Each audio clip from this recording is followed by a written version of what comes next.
जब आपके भाषण सुनते हैं ऐसा लगता है कि आप सिर्फ नफरत फैला रहे हैं, जैसे सिर्फ आग लगा रहे हैं, जैसे किसी का खून पीना चाहते हैं। आप कहते हैं कि अगर एक हिंदू का खून बहेगा तो हम 10 मुसलमान का खून बहाएंगे। साधु का रूप धारण करके इस तरह की नफरत की बात करना चाहिए। प्रधानमंत्री नरेंद्र मोदी कहते हैं सबका साथ सबका विकास। ऐसे विकास करेंगे? आप लोगों को भड़का रहे हैं, उनको हिंसा करने के लिए उकसा रहे हैं। मर्डर के लिए भड़काना, कत्ल के लिए भड़काना, आग लगाने के लिए भड़काना, ये कानूनन अपराध है। मैं आपकी इस बात से बिल्कुल सहमत नहीं हूँ। और बात आपकी सिर्फ यहाँ नहीं रुक जाती है। आपने कहा कि अगर एक हिंदू बालिका को ले जाएंगे तो हम 100 मुस्लिम बालिकाओं को ले जाएंगे। ये देश का कानून इसका समर्थन नहीं करता। अजय जी, आप तो बहुत वरिष्ठ पत्रकार हैं, बहुत वरिष्ठ हैं। और आप मेरी कितनी भी तारीफ कर रहे हैं, मैं सवाल नहीं छोड़ूंगा। आप चूंकि गोल गोल बात कर रहे हैं, हिंदू मुसलमान, नफरत, मार काट, ये क्या शोभा देता है? हाँ, हम कहाँ मारकाट करवा रहे हैं? इस देश के अंदर एक भी दंगा हिंदुओं की ओर से नहीं हुआ है। एक भी दंगा शुरू करने वाला ना हिंदू होता है ना मुसलमान होता है। कैसी बात कर रहे हैं आप? हिंदू पहले आतंकवादी नहीं हो सकता। ये क्या बात हुई? देखिए, ऐसी बेसे पैर की बात का तो मैं भी कोई जवाब नहीं दे सकता कि जिन्होंने बम लगाए थे, जिन्होंने मारा था लोगों को। प्रज्ञा, स्वामी असीमानंद, ये हिंदू नहीं है या आतंकवादी नहीं है? क्या तरीका है? ये क्या तरीका है? क्या इस देश का हिंदू यहाँ पर झक मारेगा? क्या तरीका है? अच्छा, आप बताइए क्या तरीका है? अब आप सिर्फ हिंदुओं की भलाई करेंगे? मोदी जी कहते हैं सबका विकास सबका साथ। सबका साथ सबका विकास की आप कहते हैं एक मारोगे मैं 10 मारूंगा। योगी जी, मैं आपकी किसी भी बात से सहमत नहीं हूँ।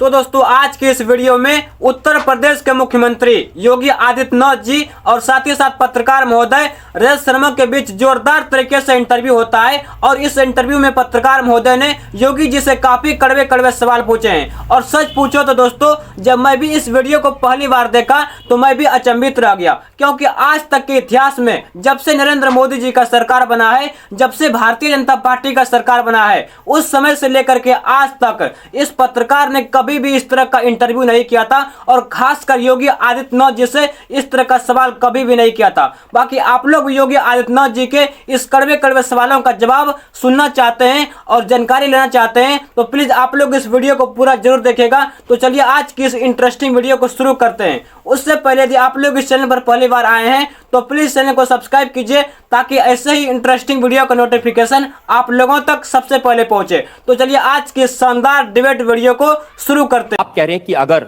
मुसलमान लड़का हिंदू लड़की से शादी करे तो ये लव जिहाद है। आपकी पार्टी के 3 प्रवक्ता हैं। शाहनवाज हुसैन, उन्होंने हिंदू लड़की से शादी की है।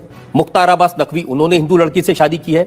MJ अकबर, उन्होंने हिंदू लड़की से शादी की है। तो बीजेपी के ये तीनों प्रवक्ता लव जिहादी हो गए? नहीं, देखिए,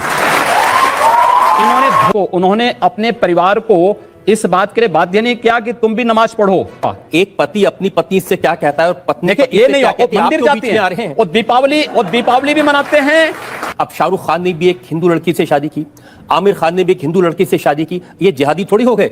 ये बताइए कि आपने कभी किसी से प्यार किया है? देखिए, मैं एक सन्यासी हूं। मैं इसलिए पूछ रहा हूं क्योंकि जब आपने इश्क नहीं किया, मोहब्बत नहीं की, तो आपको क्या मालूम जब कोई किसी को दिल देता है तो उसका बायोडाटा थोड़ी पहले पूछेगा। ऐसा नहीं। देखिए योगी जी, प्यार मोहब्बत की बात तो ठीक है, लेकिन जब आपके भाषण सुनते हैं ऐसा लगता है कि आप सिर्फ नफरत फैला रहे हैं, जैसे सिर्फ आग लगा रहे हैं, जैसे किसी का खून पीना चाहते हैं। मैं एक सन्यासी हूं। आप कहते हैं कि अगर एक हिंदू का खून बहेगा तो हम 10 मुसलमान का खून बहाएंगे। मुझे लगता है पूरा वक्तव्य सामने आएगा तो मुझे लगता है उस पर ज्यादा बेहतर तरीके से बोलूं। चलिए, आपको मैं पूरा वक्तव्य सुना देता हूं। आपका ऐसी क्या बात है? गोरखपुर में कैसे आपके मुंह से मशीन गन से भी ज्यादा आग निकल रही है, आपको सुनवाते हैं। अगर एक हिंदू का खून बहेगा तो एक हिंदू के खून के बदले आने वाले समय में हम प्रशासन से FIR दर्ज नहीं करवाएंगे, बल्कि कम से कम 10 ऐसे लोगों की हत्या अवश्य करवाएंगे जो लोग कतई अब बर्दाश्त की सीमाएं समाप्त हो चुकी हैं। मैं जी पूरे फ्लो में बोल रहे हैं आप। भगवा वस्त्र पहन के, साधु का रूप धारण करके इस तरह की नफरत की बात करना ठीक है? देखिए, मैंने उस बात को कंडीशनल कहा है।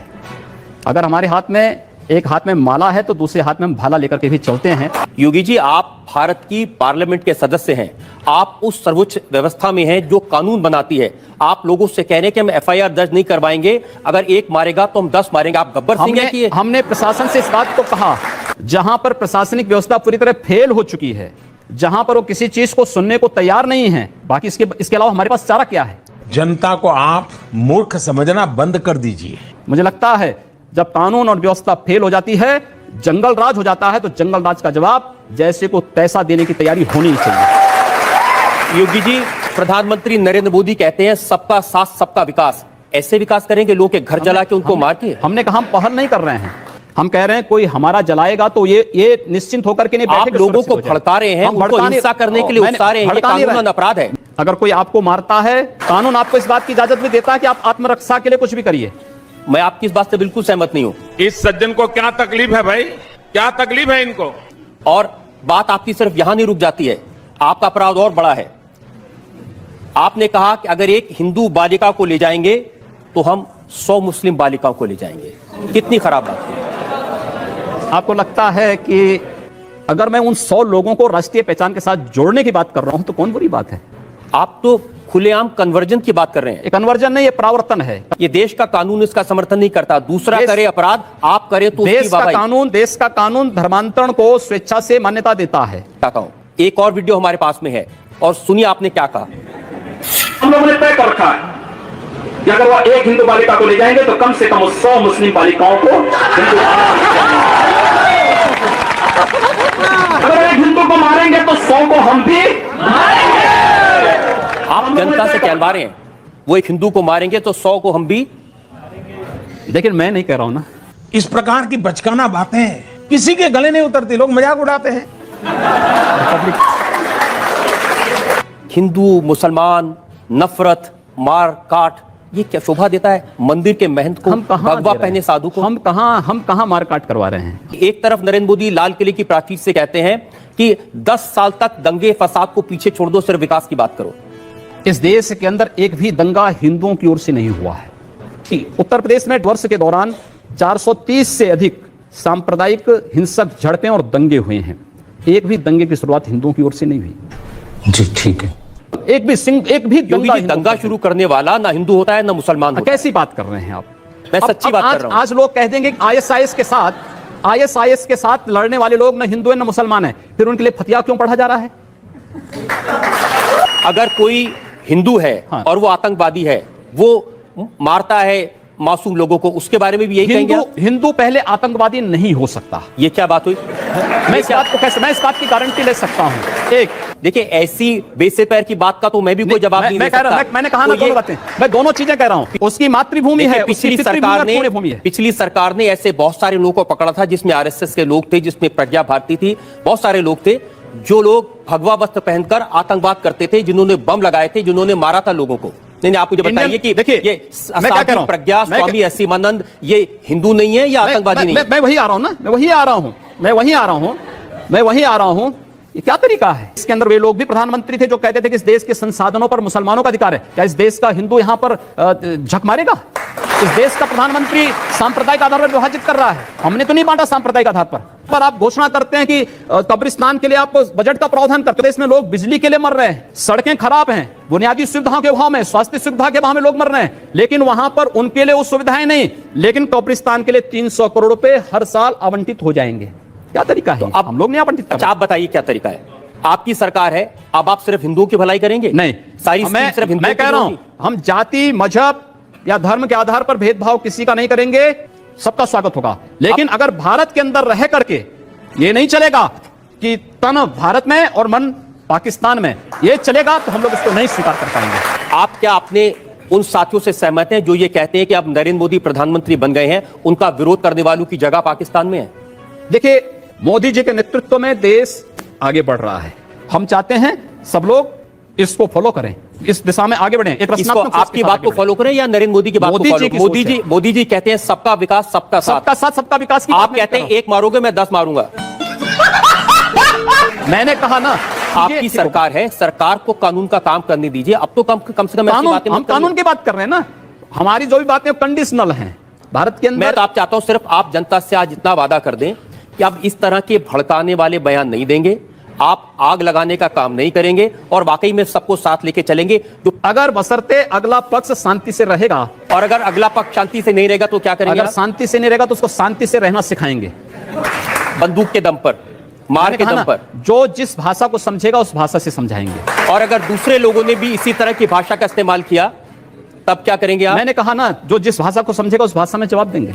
आपको भी तो कोई जवाब दे सकता है। दे रहे हैं। मैं उम्मीद करूं कि जैसा आप जवाब दे रहे हैं ऐसा आपको भी कोई जवाब देने वाला मिलेगा। जवाब योगी जी, आप गोरखनाथ मंदिर के महत्व हैं, उसका इस्तेमाल करके आप लोकसभा में चुनाव जीतते हैं। आप अकेले ऐसे हैं जो 5 बार लगातार चुनाव जीत चुके हैं। दूसरा कोई साधु इतने चुनाव नहीं जीत पाया।